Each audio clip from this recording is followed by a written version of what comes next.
Estimados alumnos, nuevamente bienvenidos al curso para el máster de farmacia clínica en marketing y comunicación. En esta parte del programa vamos a revisar los siguientes módulos: el módulo 1 de herramientas de la administración farmacéutica, el módulo 2 gestión de la atención farmacéutica, el módulo 3 gestión del marketing estratégico, el módulo 4 el mercado y merchandising en la farmacia, el módulo 5 estrategia de comunicación y por último el módulo 6 el farmacéutico 4.0. Empezaremos con el primer módulo, herramientas de la administración farmacéutica. La industria farmacéutica en estos últimos tiempos ha evolucionado o se ha desarrollado de una manera pero muy vertiginosa y acelerada. Esto debido a la aparición y desarrollo de nuevas enfermedades, como consiguiente, nuevos medicamentos, a la vez también nuevos tratamientos farmacológicos y nuevos también conceptos farmacéuticos, nuevas industrias y a la vez también comercios farmacéuticos. Por lo que esta industria relacionada a la farmacia o a la carrera química farmacéutica y su integrante principal, como es el químico farmacéutico, también ha tenido que evolucionar de acuerdo a esta carrera vertiginosa de las industrias farmacéuticas.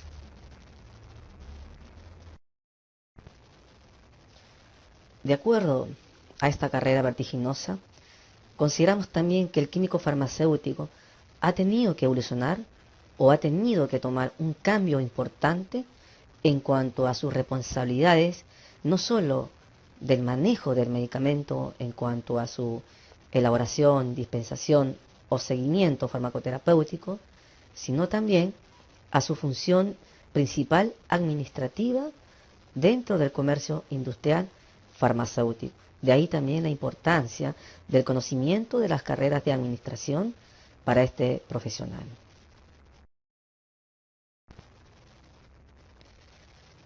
Estas responsabilidades que tienen que ver con la administración del sector farmacéutico hacen que este profesional farmacéutico de hoy tenga las nociones necesarias del manejo de las direcciones institucionales y también empresariales con sus distintas actividades para la obtención de los objetivos de la empresa donde esté integrado donde esté trabajando en estos momentos. Por eso, como les vuelvo a repetir, es importante los conocimientos de dirección y de administración para el manejo de estos negocios farmacéuticos.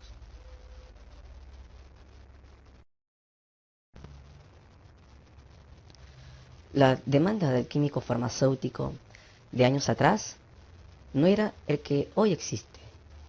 Por lo tanto, anteriormente, el campo laboral de años atrás de este farmacéutico solo estaba limitado a farmacias públicas o privadas o también a boticas según sea el caso. Por lo mismo, el conocimiento de la administración también era limitado y no se autoexigían demasiado en cuanto al manejo de esos negocios. Como experiencia personal, yo les puedo contar que cuando yo conseguí mi primer trabajo, no tenía conocimientos de administración, no sabía lo que era la organización, dirección, control, en fin, todos estos procesos administrativos que tienen que ver mucho con la administración de un negocio. Ya con el tiempo, preparándome con algunos cursos, un diplomado o también un máster en dirección estratégica, estos conocimientos me han ayudado a poder manejar o a poder realizar mejor una administración en cualquier tipo de negocio, no solamente el farmacéutico. Claro, mi fundamento principal cuando yo realicé mi preparación en un diplomado y un máster fue el conocimiento, y esos conocimientos los pude yo integrar en mi trabajo y pude realizar mejor mi trabajo con una calidad mucho más avanzada que la que yo realizaba hasta antes de poder realizar estos estudios. De ahí la importancia que debemos darle nosotros, los profesionales farmacéuticos, al conocimiento de la administración en este sector farmacéutico que cada vez es más competitivo.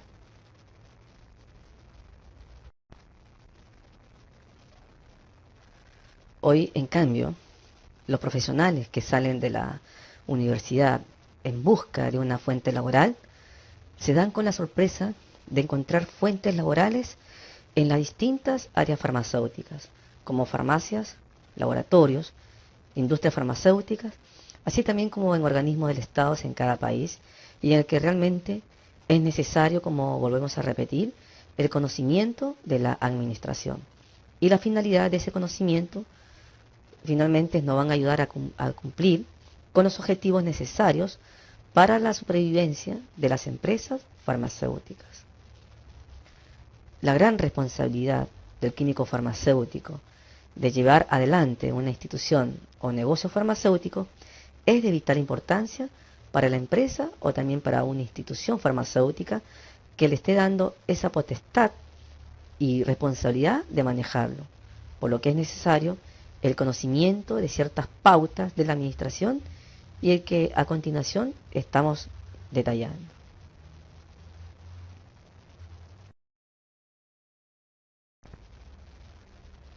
¿Cuáles son esas pautas que vamos a integrar en esta parte del curso de la gestión de la administración?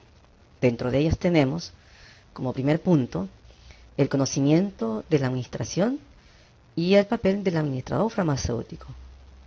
Como segundo tema vamos a ver los objetivos e importancia de la administración farmacéutica. El tercer punto, el proceso administrativo en la gestión farmacéutica. Y por último, los elementos de la administración. En estos 4 puntos importantes vamos a conocer cómo vamos a mejorar nuestra gestión farmacéutica con este tema principal del curso, que es gestión de la administración. Entonces entremos a ver cada uno de estos puntos importantes de esta parte del curso.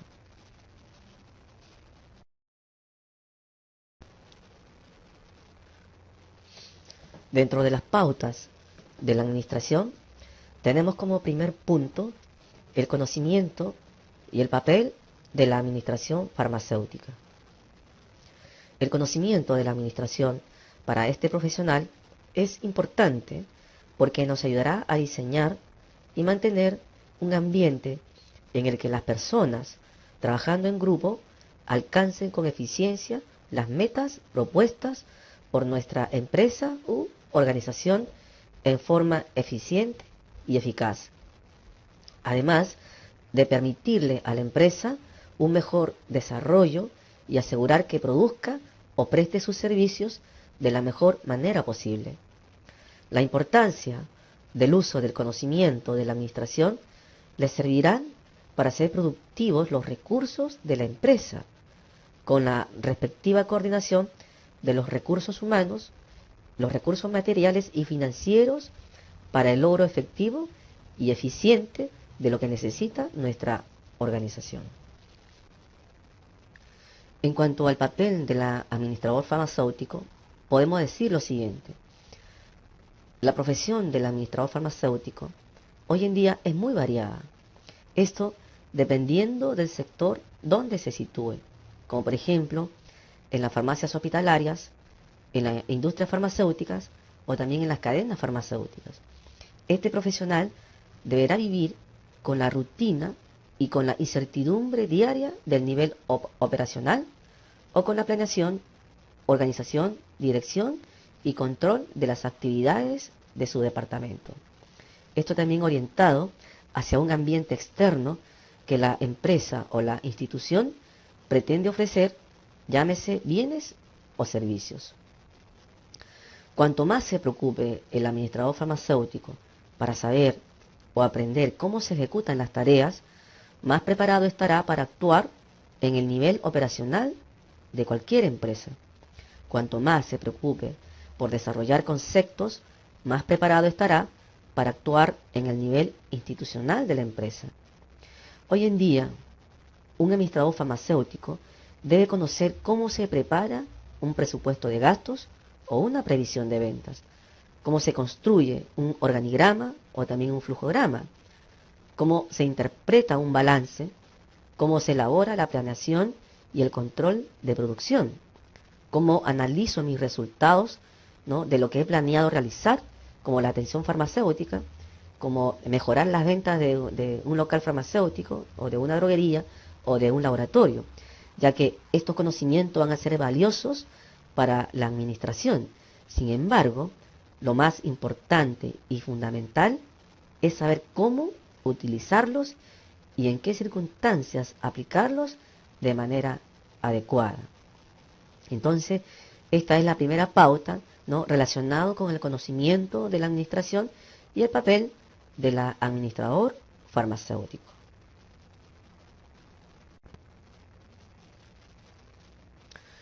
Como segunda pauta de la administración en la gestión farmacéutica, vamos a ver los objetivos e importancia de la administración farmacéutica.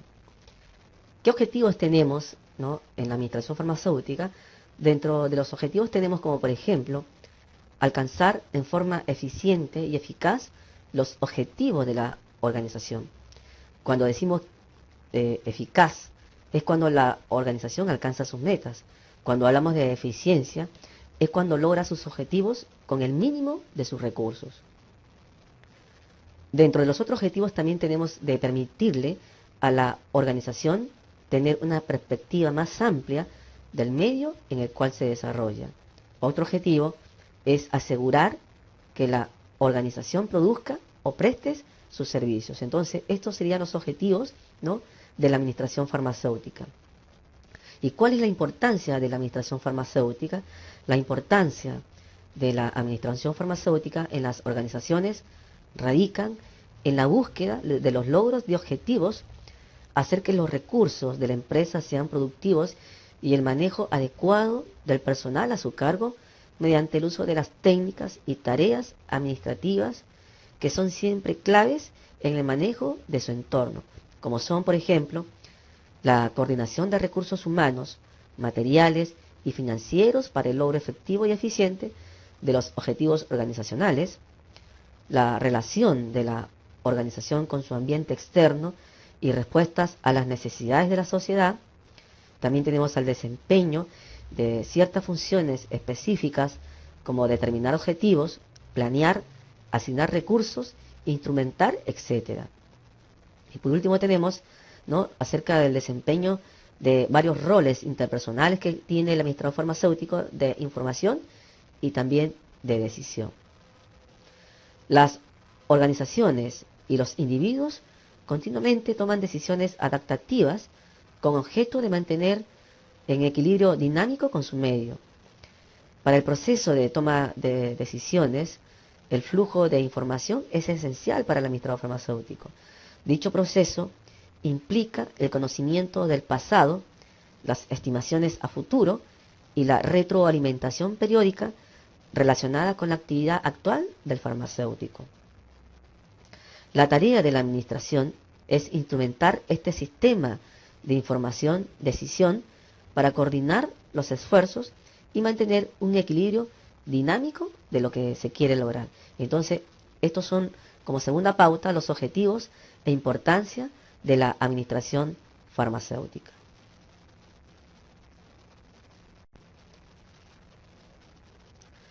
Como tercera pauta, tenemos el proceso administrativo en la gestión farmacéutica.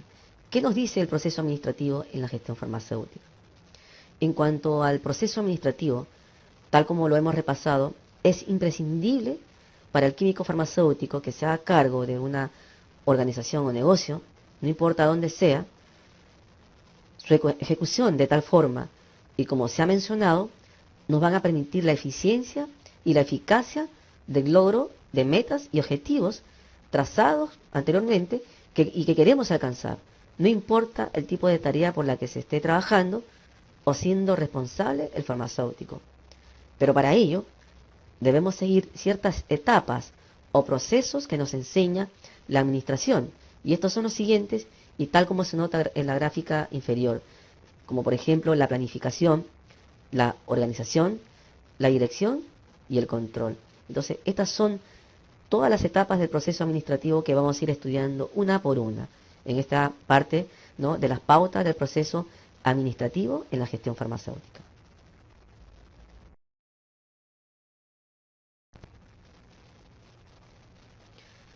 Viendo cada una de estas partes del proceso administrativo, nos va a surgir una pregunta en cada una de estas 4 partes del proceso administrativo. En la planificación, la pregunta va a ser la siguiente: ¿qué o cuándo se van a hacer las cosas? O mejor dicho, ¿cuáles son también las metas que nos vamos a proponer para este año o para este mes o para este semestre? ¿Cuáles van a ser los objetivos, ¿no?, de este plan? ¿Cuáles van a ser las estrategias que vamos a usar para conseguir los objetivos? O también, ¿cuáles van a ser los planes? Entonces, esta pregunta, ¿no?, nos va a ayudar a ejecutar la planificación de algo que queremos organizar dentro del proceso administrativo.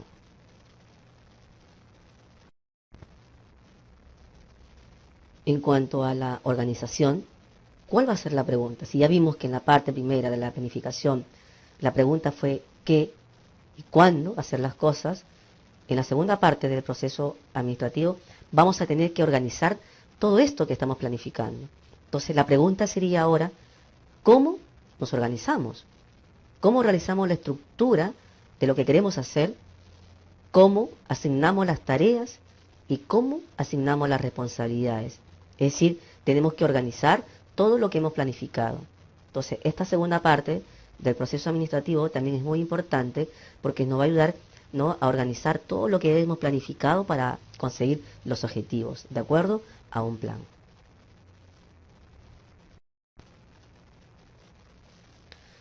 Entonces, como tercer paso, ¿no?, del proceso administrativo está la dirección. Ya nos preguntamos qué y cuándo vamos a hacer las cosas. En la segunda parte nos preguntamos cómo lo vamos a hacer, cómo nos vamos a organizar. Y en esta tercera parte de dirección, ¿no?, es verificar que se hagan las cosas que hemos planificado y que hemos organizado. Pero esto, para poder realizarlo, tiene que ser con motivación, con liderazgo y con comunicación. A eso se refiere la tercera parte del proceso administrativo, que es la dirección. Verificar que todo lo planificado y organizado se haga realmente. Y en la última parte del proceso administrativo relacionada con el control, surge la siguiente pregunta: ¿cómo se ha hecho la planificación? ¿Cómo se ha organizado lo que hemos planificado? ¿Y cómo se ha dirigido, ¿no?, lo planificado y lo organizado de acuerdo a lo que nos hemos planteado? Pero para poder realizar esta parte del proceso administrativo, tenemos que tomar en cuenta algunos puntos importantes relacionados con las normas. Tenemos que tener algunas medidas de comparaciones, ¿no?, o comparaciones que estén relacionadas con algunos datos anteriores o datos históricos para poder corregir si es que lo que hemos planificado, ¿no?, se está yendo por otro camino o está mal dirigido, ¿no?, o realizar, como dice, ¿no?, el término, las correcciones, ¿no?, acerca de lo que estamos realizando. Realizar las correcciones para dirigirnos hacia las metas establecidas dentro de la planificación. El hecho de manejar la administración según estos procesos estudiados y sus puntos importantes en cada uno de ellos mejorará la actividad y el cumplimiento de las metas ya planificadas o por planificar en nuestro entorno farmacéutico. Cada uno de estos procesos a la vez tienen ciertos puntos importantes que se toman en cuenta, tal como se representa, ¿no?, o lo ven ustedes en el gráfico dentro de su pantalla. Si ustedes se dan cuenta, ¿no?, en el proceso administrativo hay algunos puntos importantes en cada uno de ellos, ¿no?, que están relacionados, por ejemplo, en la planificación con las metas y objetivos, estrategias, planes, en la organización, estructura, asignación de tareas, responsabilidades, en la dirección, la motivación, el liderazgo, la comunicación, y en el control, las normas, las medidas, las comparaciones y las correcciones. Por tal motivo, en la siguiente clase vamos a ver algunos puntos más importantes, ¿no?, para poder conocer un poco más cómo podemos realizar la planificación, la organización, la dirección y el control dentro del proceso administrativo. Veamos entonces las siguientes diapositivas. Ejemplo de un proceso administrativo. A continuación, veremos unos ejemplos de cómo realizar el proceso administrativo en el entorno farmacéutico, con algunos casos más importantes que pueden realizarse, como son en este caso, como primer ejemplo, ¿no?, el establecimiento de la atención farmacéutica en los locales farmacéuticos, y como segundo ejemplo, el aumento de ventas de un negocio farmacéutico. Y para ello seguiremos la secuencia de este proceso en estos dos ejemplos. En cualquiera de estos dos ejemplos, o algún otro proyecto similar, el proceso de la administración tiene que ser el mismo, ejecutando paso a paso y considerando los principales elementos en cada uno de estos componentes del proceso que a continuación vamos a detallar.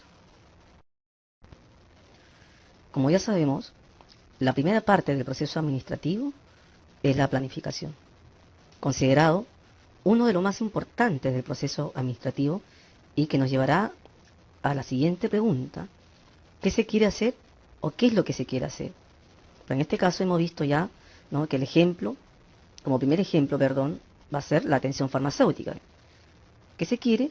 Realizar atención farmacéutica. Y el otro ejemplo que se quiere es aumentar las ventas. Y la segunda pregunta ante la planificación vendría a ser: ¿cuándo se va a hacer las cosas? En el caso del primer ejemplo, ¿cuándo se va a realizar la atención farmacéutica? Y en el segundo ejemplo, ¿a partir de cuándo vamos a tratar de aumentar las ventas como parte de la planificación? El hecho de realizar esta pregunta, ¿cuándo se van a hacer las cosas?, determinará a su vez la consecución de los elementos más importantes de este proceso.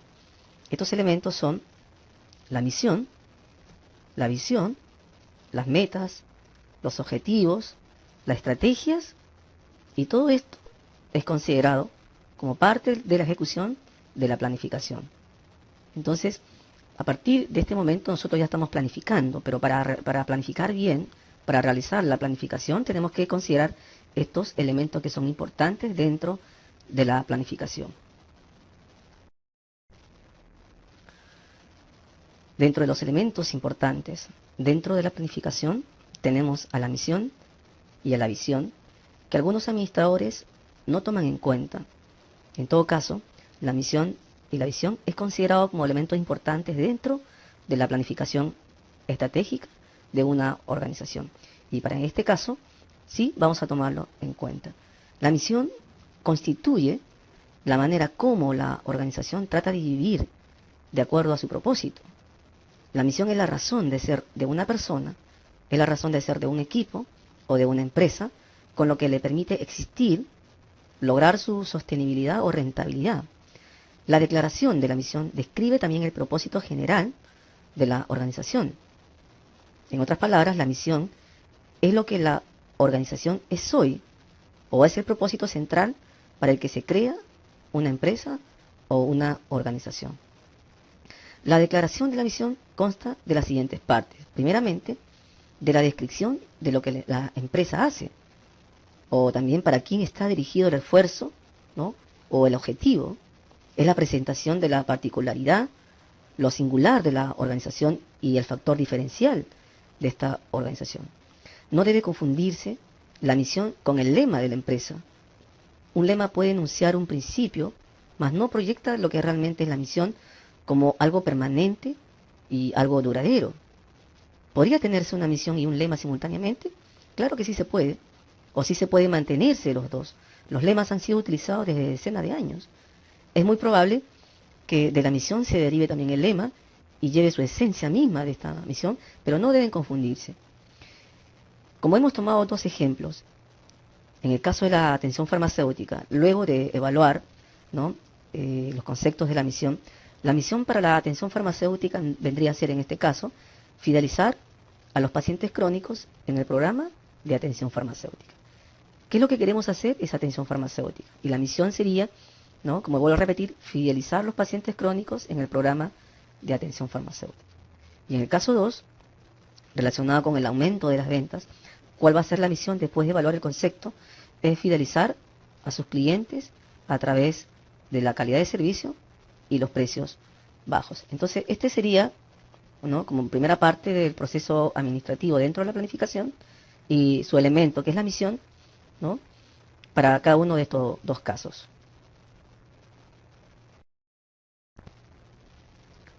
Como segundo elemento importante dentro de la planificación, tenemos a la visión. Pero ¿qué cosa es la visión?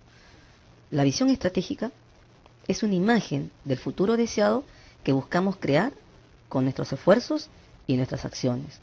La visión es la brújula que nos guiará hacia los líderes y los colaboradores. Será aquello que nos permitirá que todas las cosas que hagamos tengan sentido y tengan coherencia. En otras palabras, es lo que la organización quiere, ¿no?, en el futuro. Y también responde a la siguiente pregunta: ¿qué es lo que realmente queremos de aquí hacia un tiempo o hacia el futuro? Y para ello tenemos que realizar la declaración de esta visión con los siguientes puntos importantes a tomar en cuenta, como son que esta declaración de la visión debe ser factible alcanzarla y no debe ser una fantasía. La visión tiene que ser motivadora e inspiradora, que debe ser compartida con todos los participantes o todos los integrantes dentro de la organización. La declaración de la visión debe ser clara, debe ser sencilla y también de fácil comunicación. La visión es una declaración acerca de lo que la organización quiere llegar a ser de aquí a un tiempo. Debe tener resonancia con todos los miembros de la organización y permitirles sentirse orgullosos, emocionados y ser parte de algo mucho más grande que ellos mismos. Una visión debe potenciar las capacidades de la organización y la imagen de sí misma. La visión le da forma y dirección al futuro de la organización. Después de haber, ¿no?, evaluado esta declaración y el concepto de la visión, como primer ejemplo, en el caso de la atención farmacéutica, tenemos que la visión, ¿no?, para este primer ejemplo será entregar el mejor servicio de atención farmacéutica en el país. En el caso 2, después de haber evaluado, ¿no?, el concepto y la declaración o las características de la declaración de la visión, tenemos que, para el segundo caso, que la visión será, ¿no?, ser la mejor empresa en calidad de servicio y precios bajos del país. Entonces aquí ya tenemos la declaración de la visión para estos dos casos ejemplos. Y como tercer elemento dentro de la planificación tenemos las metas y objetivos. En la confección o realización de la planificación es necesario tener en cuenta los primeros pasos de lo que se quiere y cuándo se quiere hacer, ¿no?, como el establecimiento de metas y objetivos en cualquier proyecto, muy aparte de la declaración de la misión y de la visión. Pero ¿cómo definirla de la mejor manera? A continuación le vamos a presentar una pequeña fórmula sencilla, consistente en 7 pasos, que nos ayudará a resolver esa inquietud de cómo realizar, ¿no?, o cómo ver las metas y objetivos, ¿no?, de lo que queremos planificar. Como primer paso tenemos la identificación de los objetivos, que deben ser específicos y deben ser mensurables y deben establecerse positivamente. Como paso 2, ¿no?, es la identificación de los beneficios y los beneficiarios, porque ante una declaración de las metas y objetivos tenemos que tener, ¿no?, o identificar a quiénes van a beneficiar y quiénes van a ser los beneficiarios. En el paso 3 tenemos que fijarnos un límite de tiempo. Todo proceso, todo proyecto tiene que tener un tiempo, ¿no?, donde uno tiene que lograr conseguir, ¿no?, estas metas y objetivos. Como cuarto paso tenemos la identificación de los principales obstáculos que van a tratar de que no se puedan conseguir, ¿no?, lo planificado, que van a tratar de que no podamos nosotros, ¿no?, a conseguir esos objetivos. Como paso 5 es la identificación de las habilidades y el conocimiento requerido para conseguir esos objetivos. Y el paso 6 es la identificación de individuos, de organizaciones con las cuales tenemos que trabajar. Si se acude a la gente apropiada, se encontrará la solución adecuada, ¿no?, para la consecución de las metas y objetivos. Y como último paso tenemos el desarrollo del plan de acción. Las metas no se conseguirán con el simple hecho de determinarlas específicamente o sabiendo cuáles son las barreras a franquear. Se alcanzarán y se ejecutarán un plan de acción juicioso paralelo a un cronograma específico. La planeación apropiada evitará una ejecución deficiente de lo que queremos realizar. En el caso de los ejemplos que tenemos, ¿no?, en la atención farmacéutica, las metas para este caso, después de haber analizado todo esto, ¿no?, es el establecimiento de los puntos de atención farmacéutica o puntos PAF. Y el objetivo es fidelizar clientes y mejorar su calidad de vida. Entonces, en este caso ya tenemos, ¿no?, el establecimiento de las metas y el objetivo para este caso de la atención farmacéutica. ¿no? Es decir, la identificación del objetivo. Como segundo paso, en este ejemplo 1, tenemos que los beneficios, ¿no?, para la empresa es la fidelización de los clientes, y los beneficiarios, ¿no?, van a ser la organización o la empresa y también los pacientes. Quienes se benefician de la atención farmacéutica va a ser la organización, ¿no?, y los pacientes a tratar de fidelizarlos. Y en el paso 3, en este caso ejemplo, el límite de tiempo que nosotros tenemos que tomar en cuenta, ¿no?, para el establecimiento de la atención farmacéutica es de 3 meses, que es un límite acorde a lo que vamos a hacer, a lo que queremos realizar.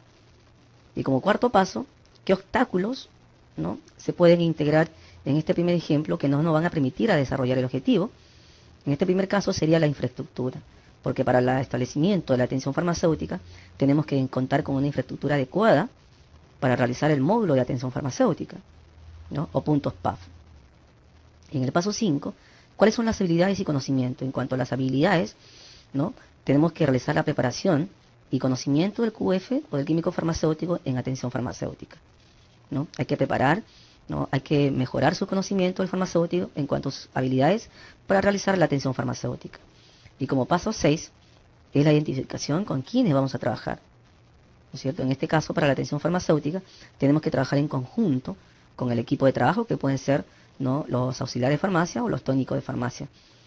Y como paso 7, el plan de acción será la instalación del módulo de atención farmacéutica o punto de atención farmacéutica para poder realizar esto que queremos hacer, ¿no?, que es la atención farmacéutica.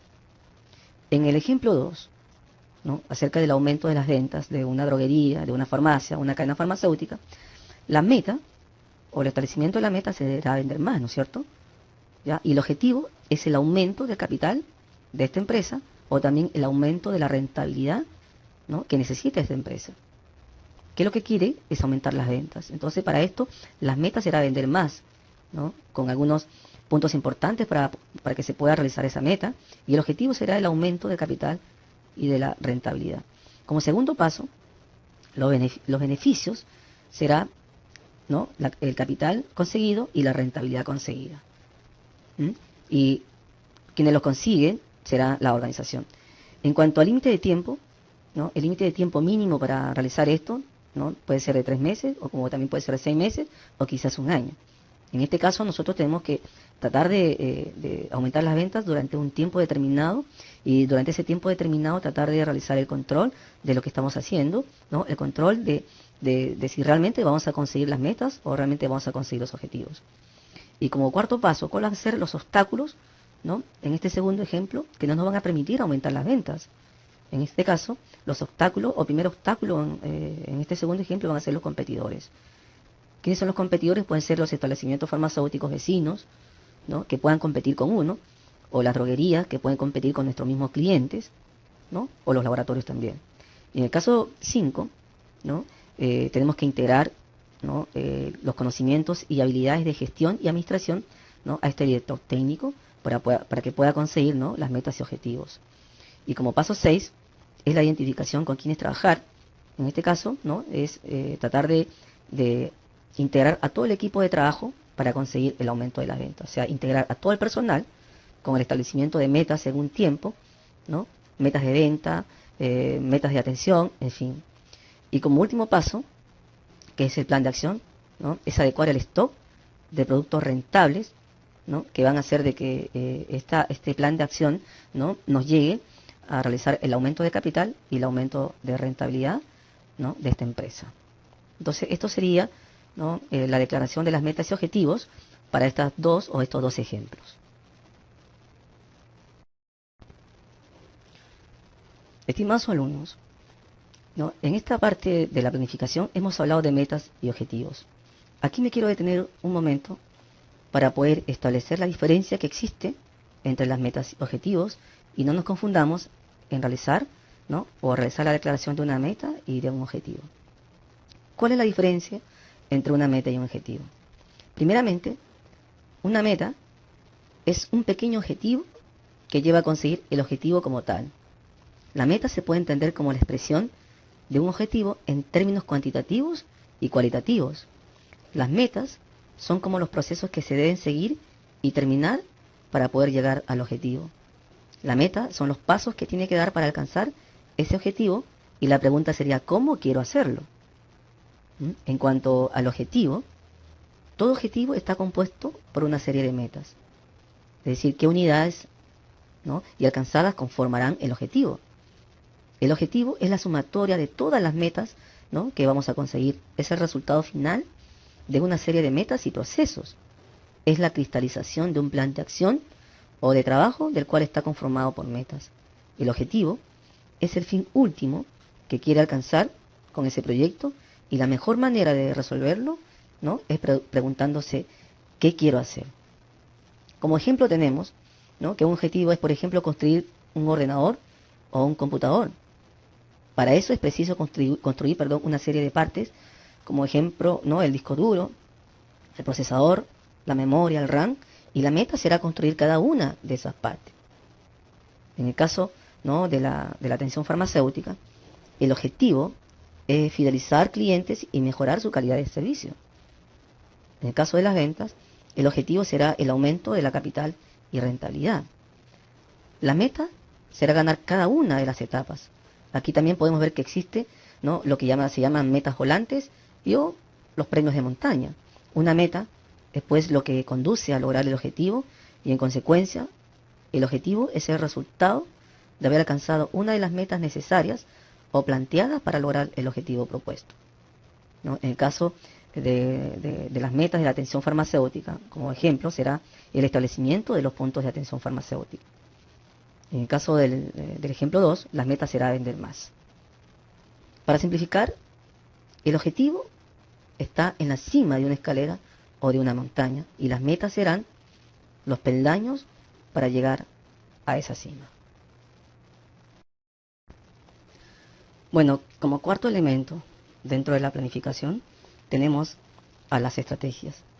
Las estrategias son cursos de acción general o alternativas que muestran la dirección y el empleo general de los recursos y esfuerzos para lograr los objetivos en las condiciones más ventajosas posibles.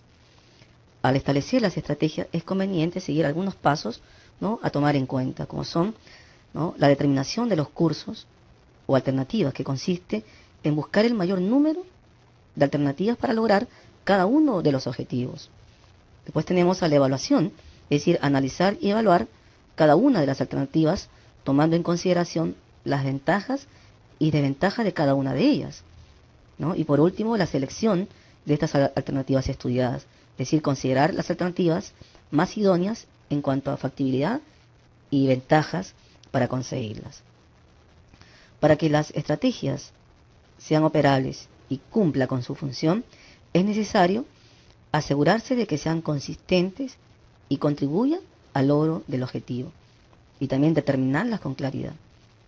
En el primer ejemplo, tenemos que el objetivo es la fidelización, y la estrategia sería, ¿no?, después de haber evaluado todo esto, es ofrecer el servicio de atención farmacéutica a todos los pacientes crónicos, ¿no?, y a la vez capacitación del personal farmacéutico. En el caso 2, el objetivo es aumentar la capital o el capital y la rentabilidad de esta empresa. La estrategia para esto será revisar y mejorar el stock, mejorar la calidad de servicio e integrar a todo el personal en las metas, ¿no?, y objetivos de la empresa para poder conseguir esto lo que se está planificando. Entonces, esto vendría a ser la estrategia para estos dos casos.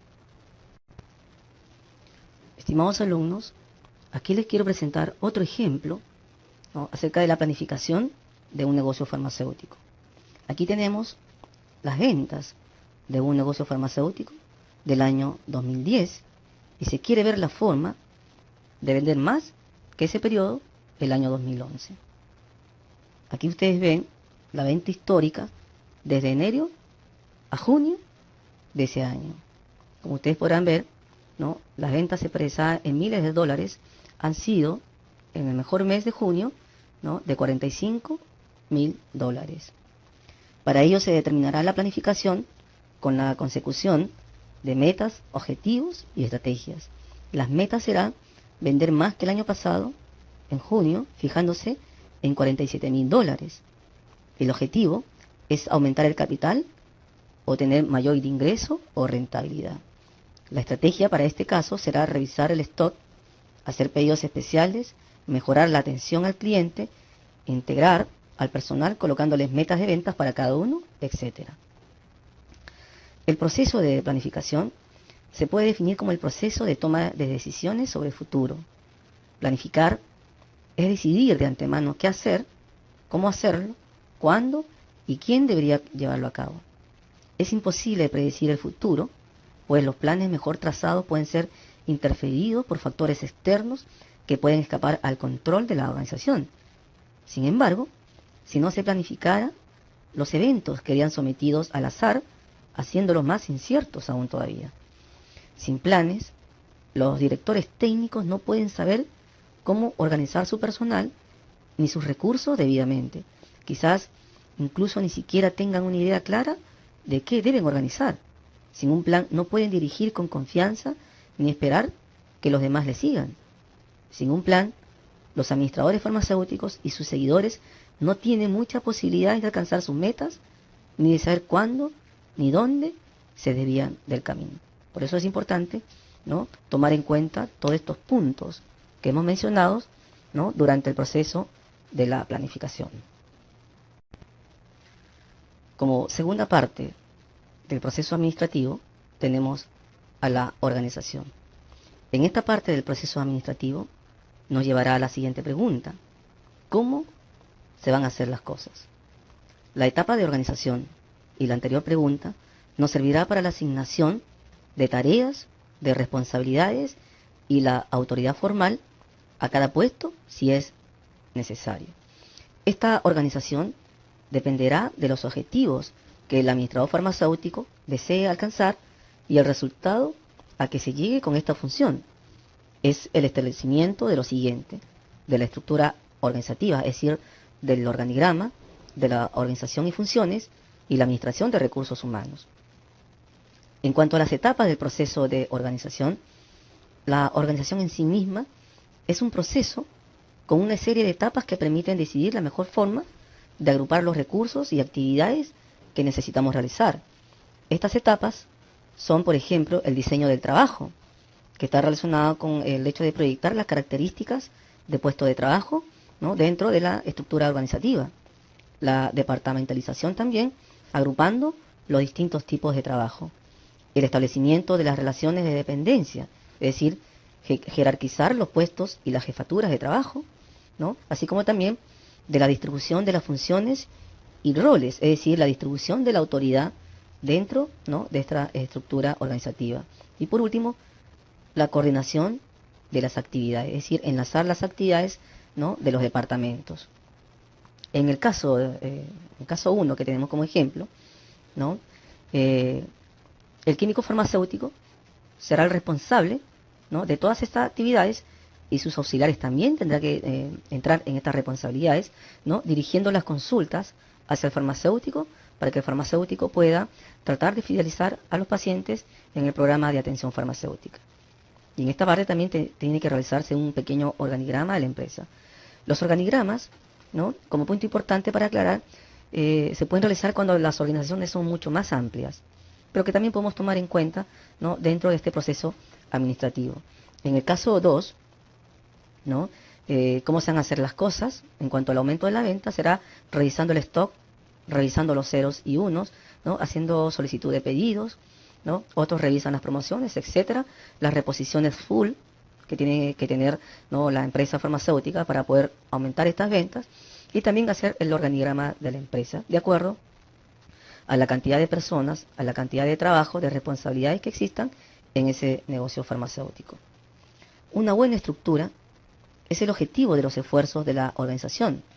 Toda estructura organizacional tiende a incluir un número adecuado de unidades organizacionales, como son los departamentos, las secciones, las unidades operativas o funciones, que al relacionarse logran la cooperación, la eficiencia y satisfacción de los esfuerzos del trabajo del personal para las circunstancias y las condiciones individuales.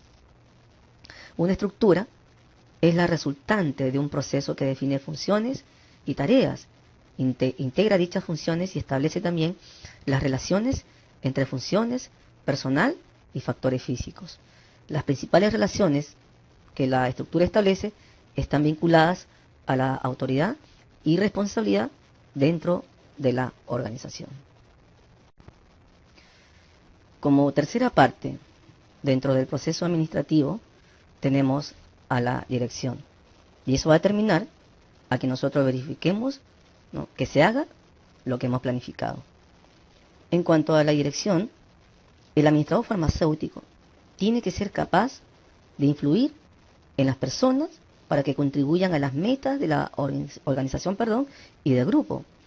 Esto implica mandar, influir y motivar a los empleados para que realicen las tareas esenciales, es decir, verificar que se haga. Los gerentes dirigen tratando de convencer a los demás de que se les unan para lograr el futuro que surge de los pasos de la planificación y de la organización. Y para que esto suceda así, es necesario una dirección con los 3 puntos importantes que a continuación vamos a revisar.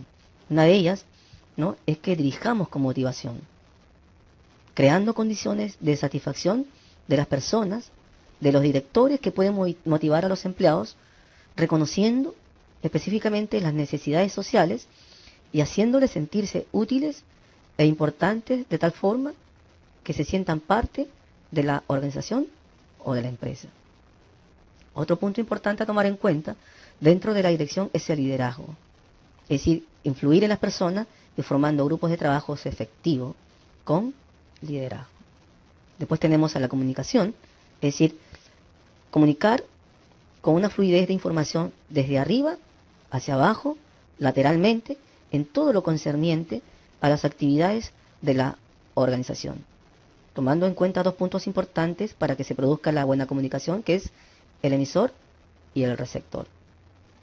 En el caso, ¿no?, de la atención farmacéutica, y en el caso 2, ¿no?, esto tiene que ser con estos 3 puntos importantes. En otros proyectos que uno quiera realizar, también es importante, ¿no?, tomar en cuenta la motivación, el liderazgo y la comunicación. Como la comunicación es el medio por el cual las personas intercambian información, los administradores para realizar su labor requieren contar con una excelente comunicación, es decir, que tenga claridad e integridad. Entonces, estos son algunos puntos importantes dentro de la dirección del proceso administrativo.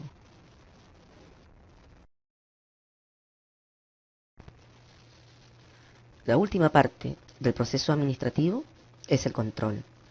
El control, como ya hemos visto anteriormente, es el proceso de vigilar las actividades que aseguren que se están cumpliendo. Y dentro de las actividades farmacéuticas, las cuales son distintas, podemos, una vez planificado, organizado y dirigido, corregirlas de cualquier desviación significativa. Esta etapa nos conlleva a hacer la siguiente pregunta: ¿cómo se ha hecho?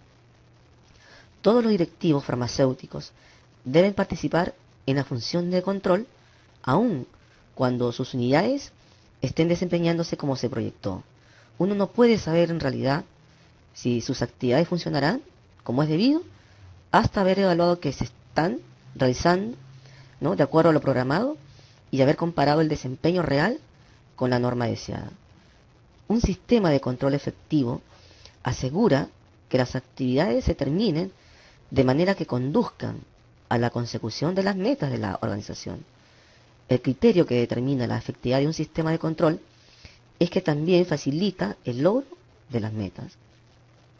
El gerente farmacéutico debe estar seguro que los actos de los miembros de la organización la conduzcan hacia las metas establecidas. Esta es la función de control y consta también de algunos elementos primordiales, como son el establecimiento de normas de desempeño, midiendo los resultados de desempeño, la corrección de las desviaciones y los puntos críticos de control de normas y evaluación comparativa. Este sistema de control efectivo se puede realizar para cada uno de los casos, ¿no?, o los proyectos que tengamos que realizar en nuestro entorno farmacéutico, como es, ¿no?, la instalación de la atención farmacéutica en los establecimientos farmacéuticos, o el segundo caso o proyecto, como es el aumento de las ventas.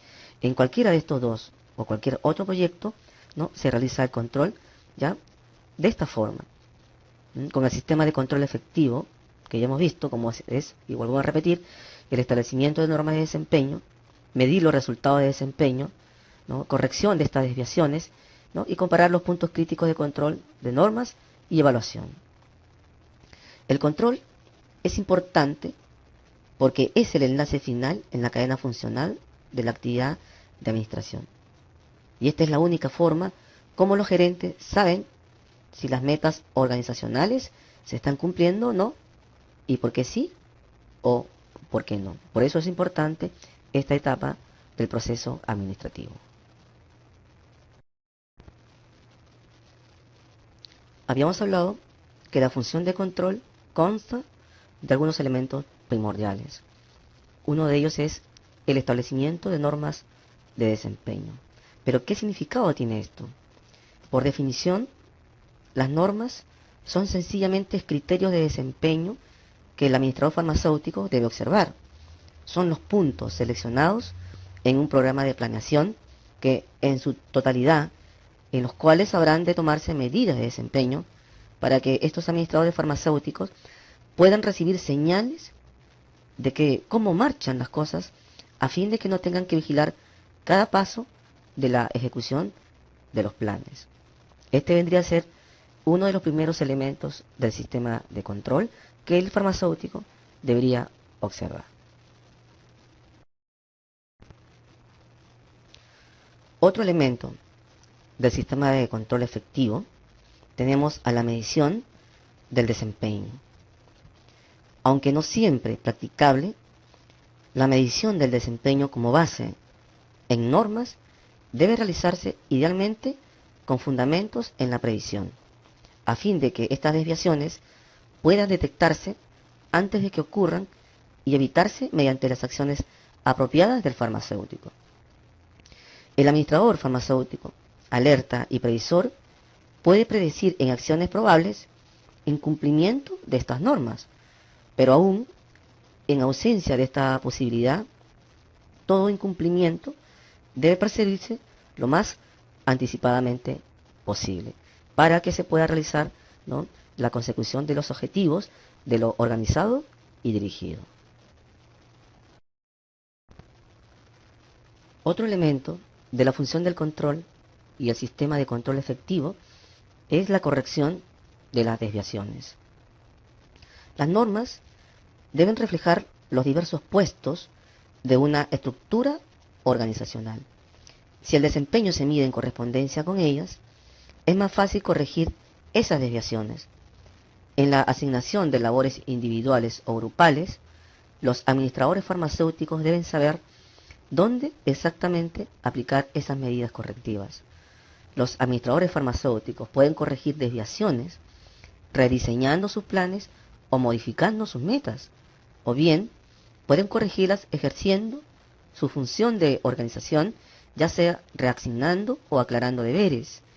También pueden corregirlas echando mano de personal adicional, mediante una mejor selección y capacitación de sus subordinados o recurriendo a la medida más extrema de reintegración de personal, que es el despido. Finalmente, pueden corregir desviaciones por medio de una mejor dirección, ¿no?, con explicaciones más detalladas de las funciones o técnicas de liderazgo mucho más eficaces. Esta sería la corrección de las desviaciones.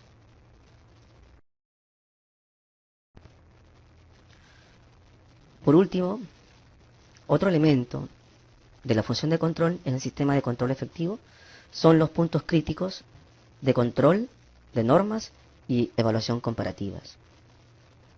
Las normas son puntos de referencia para la medición de desempeño real o esperado.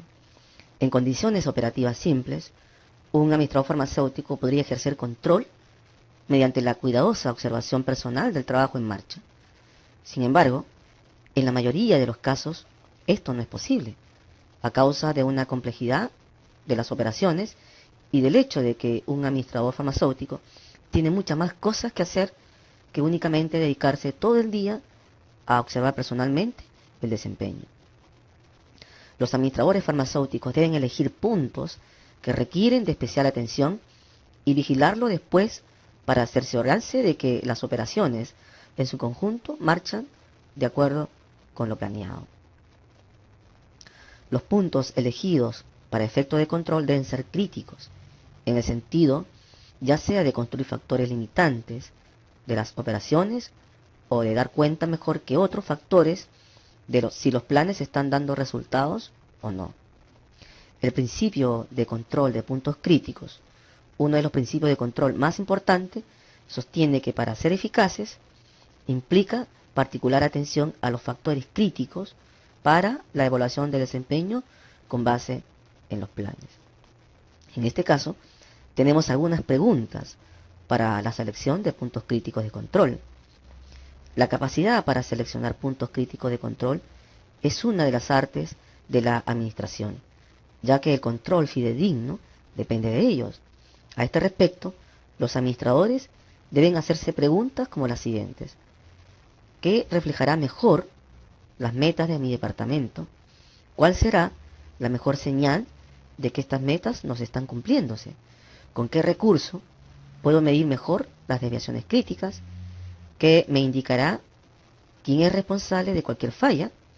¿Qué normas serán las de menor costo? ¿Y para cuáles normas dispongo de información de bajo costo? Esto serían algunas preguntas entonces para la selección de puntos críticos de control dentro, ¿no?, del sistema de control efectivo. Estimados alumnos, en la función de control hemos revisado el sistema de control efectivo y cada uno de sus elementos. Pero en este sistema de control efectivo, ¿no?, hemos hablado de algunas normas. Pero ¿qué tipo de normas existen? Como normas de puntos críticos. Todo objetivo, toda meta de los muchos programas de planeación, toda actividad de esos programas, toda política, todo procedimiento y todo presupuesto se convierte en normas con base en las cuales es posible medir el desempeño real o esperado. En la práctica, sin embargo, las normas pueden ser de los siguientes tipos. Una de ellas tenemos las normas físicas. Las normas físicas son medidas no monetarias comunes en el nivel operativo, en el cual se usan materiales, se emplean fuerzas de trabajo, se prestan servicios y se producen bienes. Pueden reflejar cantidades como horas hombre por unidad de producción, litros de combustible por caballo de fuerza producido, toneladas por kilómetros de tráfico de carga transportado, unidades de producción por máquina hora o metros de alambre por tonelada de cobre. Esto sería una de las primeras normas físicas. Después tenemos a las normas de costo o costo estándar. Las normas de costo son medidas monetarias comunes, como las normas físicas en el nivel operativo. Atribuyen valores monetarios a aspectos específicos de las operaciones. Como efecto de normas de costo, pueden citarse medidas de uso tan amplio como costos directos o indirectos por unidad producida, costo de labores por unidad u hora, costo de materiales por unidad, costos de máquinas de hora también. Después tenemos a las normas de capital. Existen muchas normas de capital, producto, todas ellas de la aplicación de medidas monetarias a objetos físicos.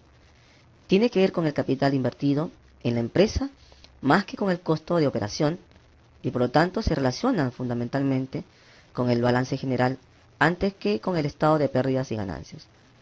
Quizá la norma de uso más extendido respecto de nuevas inversiones, así como el conocimiento general, sea el rendimiento de la inversión. El balance general usual revelará otras normas de capital como las razones entre activo circulante y pasivo circulante, deuda y valor material, inversión fija e inversión total. También tenemos a la inversión de efectivo y cuentas por cobrar, cuentas por pagar, letras o bonos contra acciones, así como tamaño y rotación de inventario. Estas serían entonces algunas normas de capital para tomarlas en consideración. Otro tipo de normas tenemos a las normas de ingreso. Las normas de ingreso son resultados de la atribución de valores monetarios a las ventas, que pueden incluir normas tales como ingreso por pasajero, kilómetro de autobús, ventas por promedio por cliente y ventas per cápita en un área de mercado dada. Después tenemos a las normas de programa. A un administrador se le puede encomendar la ejecución de un programa de presupuesto variable, un programa para el seguimiento formal del desarrollo de nuevos productos o un programa para la elevación de la calidad de la fuerza de ventas, aunque quizás sea necesario aplicar algún juicio subjetivo a la evaluación del desempeño del programa, el tiempo y otros factores, ¿no?, que pueden utilizarse como normas objetivas. Después tenemos a las normas intangibles. Las normas no formuladas con medidas físicas ni monetarias son más difíciles de establecer. ¿Qué norma puede utilizar un administrador farmacéutico para determinar la actitud de agente de compras o del director de personal de una división? ¿Cuál podría emplearse para determinar si un programa de publicidad cumple los objetivos tanto de corto como de largo plazo en el merchandising farmacéutico o en el marketing farmacéutico? ¿Es dirigente el personal de oficina? Estas preguntas demuestran la dificultad para establecer normas o metas que permitan una medición cuantitativa o cualitativa clara. En la empresa existen muchas normas intangibles, pruebas, estudios y técnicas de muestreo creados por psicólogos y sociometristas han hecho posible sondear actitudes e impulsos humanos, pero muchos controles administrativos sobre las relaciones interpersonales deben continuar basándose en normas intangibles, en juicios personales, el método de prueba y error y en ocasiones incluso en meras corazonadas, ¿no?, de algo que nosotros queremos averiguar como normas intangibles. Ahora tenemos a las metas como normas. Dada la actual tendencia de las empresas mejor administradas a establecer toda una red de metas verificables, cualitativas o cuantitativas en todos los niveles de la administración, el uso de normas intangibles, aunque todavía importante, se halla en disminución. La definición de metas cuantitativas representa un avance importante en el área de las normas. Si, por ejemplo, el programa de una oficina distrital de ventas de fórmula de tal manera que incluya elementos como la capacitación de los vendedores de acuerdo con cierto plan con características específicas, el plan y sus características mismas brindan normas que tienden a ser objetivas y por lo tanto son tangibles. Y por último tenemos como tipo de norma a los planes estratégicos como punto de control para el control estratégico. El control estratégico comprende la vigilancia sistemática de puntos de control estratégico, así como la modificación de la estrategia de una organización con base en esta evaluación. En consecuencia, los planes estratégicos requieren de control estratégico. Mediante el uso de control estratégico es posible obtener indicios no solo en el desempeño organizacional, sino también mediante su vigilancia de los incesantes cambios en las condiciones circundantes. Entonces, estos serían algunos tipos de normas que podríamos tomar en consideración dentro del proceso administrativo de control.